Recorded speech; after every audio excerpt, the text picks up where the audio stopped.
दोस्तों, आज की कहानी है महाराष्ट्र में थाने की। थाने के एक चौल की, जहां 14 साल की लड़की अचानक खेलते खेलते बेहोश हो जाती है।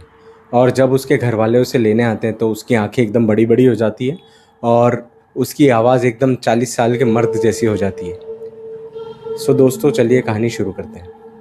जय भोलेनाथ दोस्तों, स्वागत है आपका भ्रमरभूत चैनल पे, जहां डर और रहस्य का सामना होता है। आज की कहानी है हमारे सब्सक्राइबर की। हम उनका नाम अमित रख लेते हैं और उनकी भांजी की, जिसका नाम हम पूजा रख लेते हैं।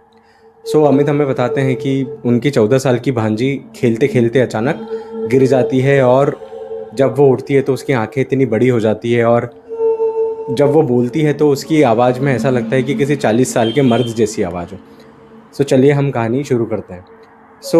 एक दिन की बात है 2003 में, जब पूजा अपनी सोसाइटी के बच्चों के साथ खेल रही होती है। तो मैं आपको बता देता हूँ, ये एरिया है थाने में नितिन कंपनी के पास में, जहाँ की चौल में अमित और उनकी दीदी रहा करती थी। अमित और उनकी दीदी का घर आसपास ही हुआ करता था और जो उनकी भांजी है पूजा, वो भी अमित की बहुत लाड़की होती हैं और वो आसपास ही रहते हैं और उनका रेगुलर आना जाना टचअप में रहता है। मतलब वो एक दूसरे के घर आना जाना करते हैं।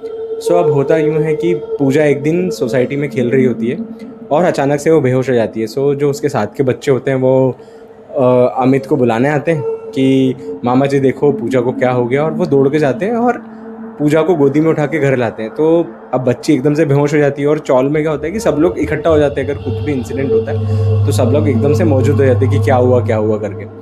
उसके फेस पे ऐसा पानी छिड़का जाता है और वो अचानक से उठती है और उसकी आंखें ये लाल और बड़ी बड़ी हो जाती है। यूजुअल से ज़्यादा बड़ी हो जाती है और वो जब उठती है तो एकदम से बोलती है कि मुझे मटन खाना है। अमित बोलते कि यार ये तो वेजिटेरियन है, हम लोग तो फिर भी खाते हैं, बट इसने आज तक नहीं खाया और ये ऐसा क्यों बोल रही है। तो पास में ही एक बुजुर्ग बैठे होते हैं, वो बोलते हैं बेटा कुछ तो गड़बड़ है, और ये दोपहर के समय में चौराहे के आसपास खेल रहे थे, माइट भी कोई हवा ववा होगी। तो अमित जाते हैं, जल्दी से गंगा जल लेके आते हैं और उसके मुंह पे छिड़कते हैं। तब उसके मुंह पे गंगा जल छिड़का जाता है तो वो नॉर्मल हो जाती है। और जो बुजुर्ग होते हैं वो बोलते हैं कि बेटा तुम इसको है ना संत बालू मामा के मंदिर में ले जाना। अब संत बालू मामा का मंदिर जो होता है उसमें क्या होता है कि अगर कोई भी उस मंदिर में जाता है और उसके अंदर कुछ नेगेटिव एनर्जी होती है तो वो संत बालू मामा अपने पास ही रख लेते हैं और वो बंदे का समय वहाँ से चेंज हो जाता है। मीन्स उसकी मतलब जो भी नेगेटिव एनर्जी होती है वो पूरे जो संत बालू मामा के मंदिर में वहीं रह जाती है और वो बिल्कुल पॉजिटिव हो गया था। बुजुर्ग ऐसा बोलते हैं, बट अमित नकार देते कि अरे बेहोशी होगी, कुछ हुआ रहेगा अचानक, तो छोड़ देते हैं। अब नेक्स्ट डे क्या होता है, नेक्स्ट डे फिर रात में अमित की सिस्टर उनको बताती है कि ये एकदम से उठती है और किचन में जाके देखती है और बर्तन फेंकने लगती है। तो वो घबरा जाती हैं और वो एकदम से चिल्लाती है, तो पूजा नॉर्मल हो जाती है और आके सो जाती है। तो अमित को उनकी सिस्टर बोलती कि भाई कुछ तो गड़बड़ है। और फिर नेक्स्ट डे वापस से ही सेम टाइम पे वो गिरती है। फिर मामा जी को बुलाया जाता है, फिर सब इकट्ठा हो जाते हैं और वो इस बार फिर अलग से बोलती है कि मुझे मटन चाहिए, नहीं तो मैं लड़की को ले जाऊंगा। तो अमित भी थोड़ा घबरा जाते हैं और जो पास में बुजुर्ग होते हैं वो बोलते हैं बेटा तू इसको ले जा, कुछ ऊपरी हवा वगैरह का सीन लगता है, तू एक बार मंदिर तो लेके आ जा। अब क्या करते हैं, वहाँ पे एक तगड़ा व्यक्ति होता है, वो बोलता है अरे कुछ नहीं। वो ऐसे उसके माथे पे ऐसे हाथ रखता है और बोलता है बता तू कौन है। तो वो पूजा बिल्कुल 14 साल की कितनी छोटी बच्ची रही होगी, उसने 22-25 साल के बंदे को ऐसे धक्का मारा। और तगड़ा बंदा था, अच्छा हेल्दी बंदा, वो 3 फीट जाके गिरता है। और मतलब फिर अमित सोचते हैं यार इतनी छोटी सी बच्ची में अचानक इतनी स्ट्रेंथ कैसे आ सकती है। तो अमित को भी थोड़ा डर लगता है और वो उसी दिन रात में संत बालू मामा के मंदिर जाते हैं, जो कि थाने के पास में होता है, और वहाँ से लेके आए थे। तो पूजा ठीक हो जाती है, इनको लगता है सब नॉर्मल हो गया। अब होता यह है कि 2 महीने बाद फिर पूजा अपने दोस्तों के साथ घूमने जाती है और घाटकोपर स्टेशन, जो मुंबई के रहने वाले हैं उनको पता होगा, तो घाटकोपर स्टेशन पे अचानक से ही वो बेहोश हो जाती है और फिर उठती है तो बड़ी बड़ी आंखें और मुझे मटन चाहिए, नहीं तो मैं इसको खा जाऊंगी, ना ऐसा करूंगी ना वैसा करूंगी, ऐसा बोलने लगती है। तो जो पूजा की सहेलियाँ घबरा जाती है और ये लोग जैसे तैसे अपने मामा जी के पास मैसेज पहुँच जाते हैं। तो 1-2 घंटे बाद मामा जी आते हैं, वो वहीं बैठी रहती है, जैसे बेहोश हो जाती है तो उसको उठा के बैठे रहती है और वो ऐसे मतलब ऐसे ऐसे हिलती रहती है। ऐसा हमको अमित ने बताया, वो ऐसे ऐसे हिलती रहती है। और अमित जाते हैं, वो घबरा जाते हैं, फिर वो ज़ोर से चिल्लाते हैं कि क्या हुआ, तू ऐसा क्यों कर रही है। वो बोलती नहीं मेरे को मटन चाहिए, नहीं तो मैं इसे खा जाऊंगी या उसको लेके चले जाऊंगी, ऐसा कुछ मर्मरिंग टाइप का करने लगती है। अमित घबरा जाते हैं। अमित को बहुत स्ट्रगल करना पड़ता है उसको घर लाने के लिए। अमित जैसे तैसे स्ट्रगल करके घर लाते हैं, फिर गंगा जल छिड़कते हैं तो वो बेहोश हो जाती है।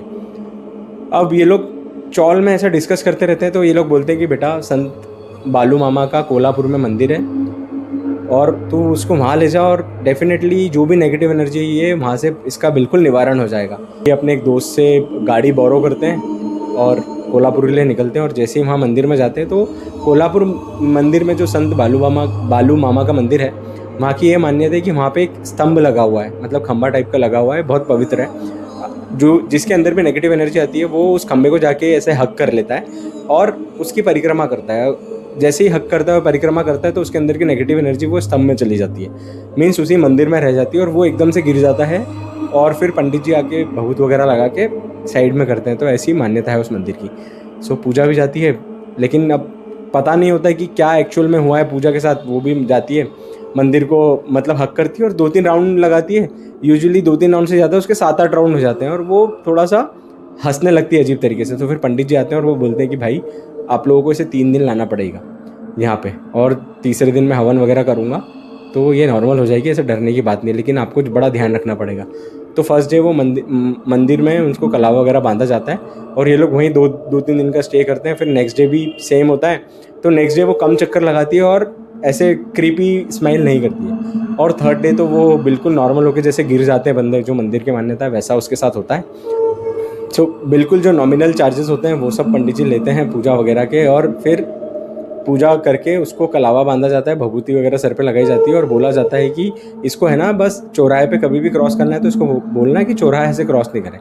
अब ये लोग कोशिश करते हैं कि पंडित जी इसको हुआ क्या था, ऐसा कुछ पूछते हैं। तो पंडित जी बोलते हैं हमको भी एक्चुअली पता नहीं, लेकिन इसके अंदर नेगेटिव एनर्जी जो तो थी, किसी आदमी की नेगेटिव एनर्जी थी और ये पता नहीं कैसे आया या क्या हुआ, क्योंकि वहाँ ऐसे पोजीशन नहीं होता कि अपन पूछें और वो जवाब दे, ऐसा पोजीशन नहीं होता। वहाँ एक स्तंभ है जो कि बहुत पवित्र है, उसके थ्रू नेगेटिव एनर्जी निकल जाती है। सो मैंने अमित से पूछा कि यार ऐसा क्या हुआ रहेगा। तो अमित बताते हैं कि जब हमने बच्चों से पूछा तो बच्चे बोल रहे थे कि यार वहाँ एक अंकल आए थे और वो प्रसाद बांट रहे थे। मतलब उन्होंने बोला कि बेटा ये प्रसाद है, और सबको प्रसाद में मिठाई दी, मतलब पेड़े टाइप की दी, और हम सब ने भी खाया। तो ये एक एंगल से ये लोग सोच सकते हैं कि किसी ने मीठा दिया या कुछ करने की कोशिश की होगी, क्योंकि वो अननोन ही बंदा था। बट अगर पूजा के साथ ही क्यों ऐसा हुआ, उसके दोस्त भी थे, उनके साथ भी हो सकता था। तो ये लोग उस एंगल को डिनाई करते हैं, बट कुछ ना कुछ ऐसा हुआ रहेगा, क्योंकि दिन में भी खेल रहे थे और कहा जाता है कि दिन में भी हवाएं एक्टिव होती है। अगर चौराहे पे बीच चौराहे से निकलो तो कुछ ना कुछ उल्टा हो सकता है। सो दोस्तों मैंने अमित से पूछा तो अमित ने बताया कि अभी पूजा बिल्कुल ठीक है, उसकी शादी वगैरह हो गई है, सब नॉर्मल है, बच्चे वगैरह भी हो गए। सो ये थी दोस्तों कहानी, जहाँ एक संत बालू मामा के मंदिर में जाके उस बच्ची का निवारण हुआ। और हमें पता नहीं होता है यार यूजुअली कि हमारे साथ क्या हो रहा है। हम दिन में भी बच्चों को खेलने देते हैं, तो हमेशा हमारे बच्चों को हमको प्रोटेक्ट करना चाहिए, नज़र से भी बचाना चाहिए, और इन सब एक्टिविटीज़ की तरफ भी हमें ध्यान देना चाहिए। ये तो अमित की भी आस्था नहीं थी इसके प्रति कि ऐसा कुछ भी होता है, बट जो चौल में बड़े बुजुर्ग होते हैं उन लोगों ने बहुत कुछ देखा हुआ होता है, और हमें उनके मार्गदर्शन की भी ज़रूरत होती है कभी कभी। तो जैसा कि उन्होंने गाइड करा था कि आप संत बालू मामा के मंदिर चले जाओ, आपको रिलीफ मिलेगा, और सेम हुआ। सो दोस्तों ये थी आज की कहानी। आप ऐसे ही प्यार बरसाते रहें और चैनल को प्लीज़ सब्सक्राइब करें, हमें मोटिवेट मिलता है। और यहाँ नीचे एक ईमेल आईडी मिल रहा होगा आपको, उसको अगर आपके जानने में भी ऐसी कुछ घटना घटी है तो आप हमें ईमेल कर सकते हैं। तो हमें ये कहानी भी ईमेल हुई थी, मैंने स्टार्टिंग में इसका स्क्रीनशॉट लगा दूंगा, आप देख लेना। और जय भोलेनाथ दोस्तों, हर हर महादेव।